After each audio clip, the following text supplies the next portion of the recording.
Today I'm making a delicious banana muffin, and I'm replacing half of the white flour with whole wheat flour for a, let's just say, slightly healthier version.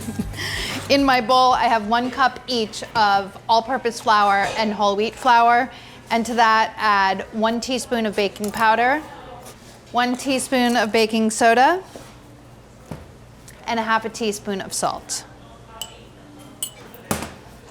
Give it a little whisk just to get everything combined. You actually don't have to do this step, but it's just habit for me. I always whisk my dry ingredients together before I start. In my mixer, I have 4 ripe bananas. You want to beat those just until they turn to a mush. You can also mash these by hand, and then you don't need to use a mixer at all. But if you're using your mixer, this is a great way to get your bananas to be a puree. When your bananas seem nice and broken down, you can add your sugar. Today I'm using 1 cup of light brown sugar, 1/2 cup of canola oil, or you can use melted butter. I do that sometimes. Or if you're really going crazy, you can use coconut oil, which is also very delicious. I don't know if that's going crazy, but that would add a very tropical flavor to your banana muffins, and I bet that would be delicious. And 1 large egg. Beat that to combine. Add a teaspoon of pure vanilla extract, 1/2 cup of sour cream,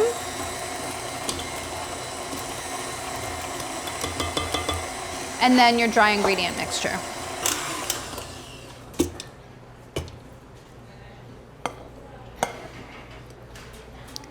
And then you just beat it to combine. You can do this by hand, for sure. It's a little high because it's flying a little bit, but it'll stop. That's it.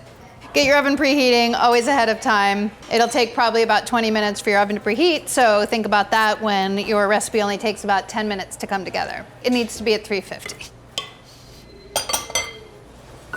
I always like to give my mixture a stir in case there's any flour stuck on the sides of the bowl or on the bottom of the bowl. Sometimes these larger bowls, everything flies up the sides and it doesn't get well incorporated, especially if it's a smallish batter.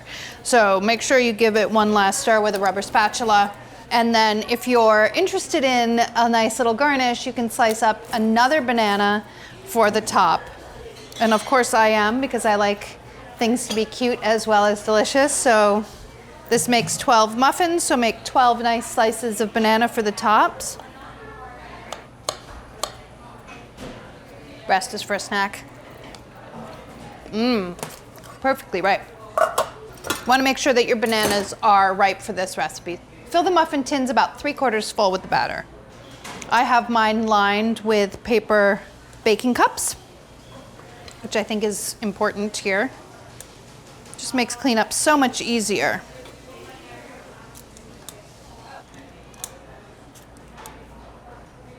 Okie doke. Garnishing. Place 1 little banana slice on the top of each one.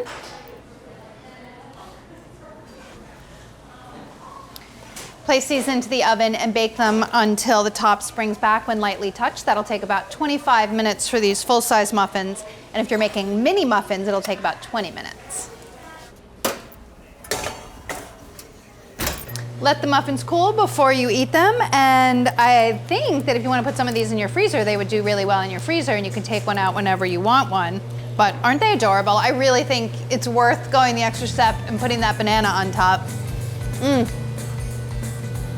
They're so tender, delicious banana-y muffins. It's a great and easy recipe to add to your repertoire.